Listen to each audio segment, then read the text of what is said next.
खुलुमबाय गोजोन फुंबिलि बयनिसिमबो नोंथांमोनखौ आंनि चेनेलाव गासैखौबो बरायनाय बावहरग्रोनाय थाबाय आसा खालामो नोंथांमोना खौरांखौ नायनानै मोजां मोनगोन। चिरांनि रुनिकाटा हाग्रा बिफाननि मावख'खौ गाग्लोबग्राफोरनि सायाव फिन गोख्रों एक्सन लानाय जादों। हाग्रा बिफाननि मावख'खौ गाग्लोबग्रा गासै 15 दायनिगिरिफोरखौ एरेस्ट खालामफिनबाय। पुलिस बिफान आरो हाग्रा बिफाना जयै लोगो नांनानै 15 दायनिगिरिफोरखौ एरेस्ट खालामदों।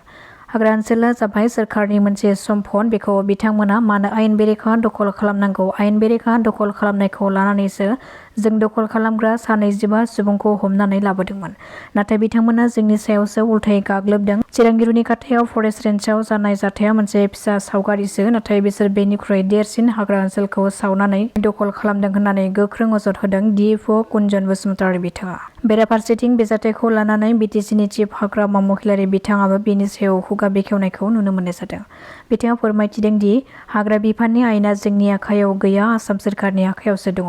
चिराङाव जा जाथाय जालांबाय बेबादि जाथाया जानो नाङामोन। बे जाथायखौ खालामनायाव साफा सानै सुबुङा बोलो होनायाव बे जाथाया जादों जानांगौ। साफा सानै सुबुङा गोरोन्थि मावनो हागौ, बेयाव गासै रायजोफ्रानो मदद खालामफादों। बे जाथायखौ लानानै आदिबासि हारिनि गासै समाजखौनो बदनाम खालामनाया जोंनि बिबान नङा। बयहाबो समाजाव साफा सानै गाज्रि सुबुङा थाखायो, बेनि सायाव नायबिजिरनाया जागोन होननानैबो बुंथिबावो बिटिसिनि चिफ हाग्रा मावख'गिरि बिथाङा। गुवाहाटी सोहोराव बशिष्ट पुलिसआ 3 सिखावखौ हमनो हादों। मोनानि समाव रावबो गैयैखौ खाबु लानानै हिन्जावनि महराव मेखेला सादोर नंखाय खानाय लानानै सिखाव खावदोंमोन बे 3 दुथां सुबुङा। बे सिखाव खावनाय सावगारिया सीसीटीवी फुटेजनि गेजेरजों रोखा रोखा नुनो मोननायनि उनाव गोख्रों संदाननानै पुलिसआ बिसोर 3खौ हमनो हादों। बेजों लोगोसे बिसोरनिफ्राय गंसे खावनाय स्कुटि आरो गोबां खावनाय मुवा बेसादफोरखौबो बोखांनो हादों। हमजानायफोरखौ फारियै सिपाझारनि दानमणि शर्मा, बिनि बिसि धनन्द देबी आरो गुबुन सासेखौ कग्रापारनि धबन बर्मन होननानै सिनायथि होदों। पुलिसआ मिथिहोबावनाय बादिब्ला बिसोरनि सिखावनि हानजाया गुवाहाटी सोहोराव सोरनिबा इ-रिक्सा बायदि बायदि मुवाफोर खावनायाव उदखार खालामबाय थादोंमोन। बिसोरखौ पुलिसआ हमनायजों लोगोसे गुवाहाटीनि बबे बबे जायगायाव सिखाव खावनायखौ जागायदोंमोन बेनि सायाव सोंनाय फिननाय खालामगासिनो दङ होननानैबो मिथिहोदों। যোৱাকালি যিটো ঘটনা হ'ল সেইটোতো আমি কণ্ডেমনেশ্যন দিছোঁ। এনেকুৱা হ'ব নালাগিছিল। হয়তো ইয়াত কোনোবা এজন দুজনে এজন দুজন মানে কোনোবা এজন দুজনে ভুল কৰিব পাৰে। ইয়াৰ কাৰণে গোটেই কিবাটো পাব্লিকটো কিছুমান পাব্লিকটো ইনভলভ হৈছে।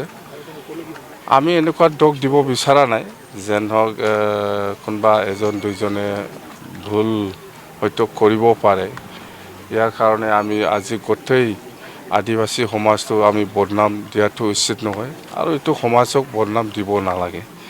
কোনোবা এজন দুজন দুষ্কৃতিকাৰী থাকিব পাৰে, ইয়াৰ কাৰণে গোটেই সমাজটো বদনাম দিয়াটো আমাৰ দায়িত্ব নহয় আৰু আমি নিদিওঁ। থাকে চব সমাজত, বড়ো সমাজতো এজন দুজন বেয়া মানুহ থাকে, চব সমাজত থাকে। ইয়াৰ কাৰণে কোনোবা সমাজক পুৰা আদিবাসী হিচাপে মই বদনাম দিব বিচৰা নাই আৰু নিদিওঁ মই। তো ইয়াৰ ওপৰত তদন্ত হ'ব। জাষ্ট আমাৰ কথা এই ৰুনিকাটা ৰেঞ্জৰ কোন অফিচাৰ আছে ফৰেষ্টৰ, ইয়াৰ পৰা আমি ৰিপৰ্ট ল'ম। ডিটেইলছ ৰিপৰ্টটো সি ৰিটেনলি আমাক BTCত দিব লাগিব। এই ৰিপৰ্টটো বেছ কৰিয়ে আমি জাষ্ট ষ্টেট গভৰ্ণমেণ্টলৈকে আমি পঠিয়াই দিম।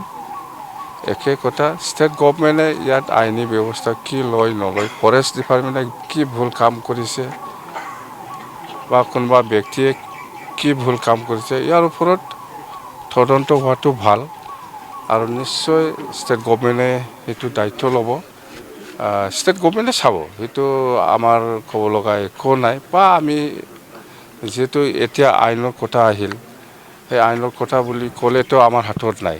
জাষ্ট আমি কি হৈছে কেনেকৈ হৈছে এই ৰিপৰ্টটো ফৰেষ্ট ডিপাৰ্টমেণ্টৰ পৰা আমি ল'ম, লৈ পেলাই BTCয়ে জাষ্ট ফৰৱাৰ্ড কৰিব। चिरां जिल्लानि जे रुनिकाटा रेन्ज अफिसनि मावखुलिखौ माखासे सुबुंफोरा बा पाब्लिक बिथांमोना फैनानै बेखौ गाग्लोबनाय, लन्ड बन्द खालामनाय आरो बे अफिसाव जेसेबां माने प्रपार्टि दंमोन गारिनिफ्राय अफिसनिफ्राय बे जिखिनि सिलिंखार खालामबाय, बेखौ नुनानै गोसोआव जोबोद दुखु मोनदों आरो गोथौयै आङो बे घटनाखौ सोंखारिदों। बे थासारिया मानो जाखो आरो मानो बेखौ कन्ट्रल खालामनो हायाखिसै आरो बेयाव रायजो राजाफोरा हिंसानि महर लानानै मा कारनाव गाग्लोबफैखो बिनि सायाव मोनसे स्पेशल आसाम सरकार आरो बिटिसि प्रशासननिफ्राय तदन्त मोनसे इनकुवेरि कमिटि बहायनांगौ बिटिआरआव बिटिसिआव कुनु हिंसानि थासारि जाया कुनु संघात आरो कनफ्लिक्ट दाजाथों आरो बेखायनो बिनि सायाव तदन्त नांगौ आरो सोर खालामदों मारै खालामदों मानो खालामखो दायनिगिरिया सोर बिनि सायाव बिसार जानांगौ आरो बयखौबो गोजोन आरो सान्थि लाखिनो थाखाय आं खावलायदों आरो बे बिथिङाव आथिखालनि सरकारा थारैनो रैखाथि होनायाव बा जोंनि जिबन आरो सम्पतिखौ रक्षणाबेक्षण होनायाव गोजोनखौ गोजोर खालामनायाव गोजोरै लाखिनायाव पिसखौ मेनटेन खालामनायाव बिथांमोना फेलार जादों